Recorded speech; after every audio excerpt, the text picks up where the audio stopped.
ए, बी, C, D, E आणि F एकाच इमारतीच्या 6 वेगवेगळ्या मजल्यांवर राहतात.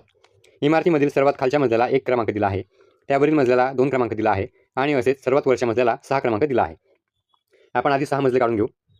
1, 2, 3, 4, 5, 6.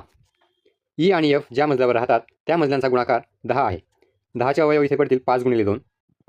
त्यामुळे ई आणि एफची पोझिशन येईल एकतर 5व्या मजल्यावरती ई, दुसऱ्या मजल्यावरती एफ, किंवा 5व्या मजल्यावरती एफ आणि दुसऱ्या मजल्यावरती ई.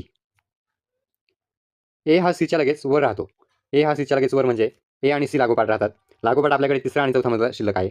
त्यामुळे ए आणि सी तिसऱ्या आणि चौथ्या मजल्यावर असे येतील. बी आणि ई ज्या मजल्यावर राहतात त्या मजल्यांच्या क्रमांकांची बेरीज 11 आहे. पहिल्या केसमध्ये ई हा आपण 5व्या मजल्यावरती घेतला आहे. त्यामुळे बी आपल्याला 6व्या मजल्यावरती घ्यावा लागेल, जेणेकरून त्यांच्या मजल्यांच्या क्रमांकांची बेरीज 11 येईल. आणि दुसऱ्या केसमध्ये ई हा आपण दुसऱ्या मजल्यावरती घेतला आहे. त्यामुळे दुसरी केस इथे आपली चुकते, दुसरी केस कॅन्सल होऊन जाईल. आता उरला आहे डी, तो पहिल्या मजल्यावरती येईल. सी आणि डी ज्या मजल्यावर राहतात त्या मजल्यांच्या क्रमांकांची बेरीज किती आहे?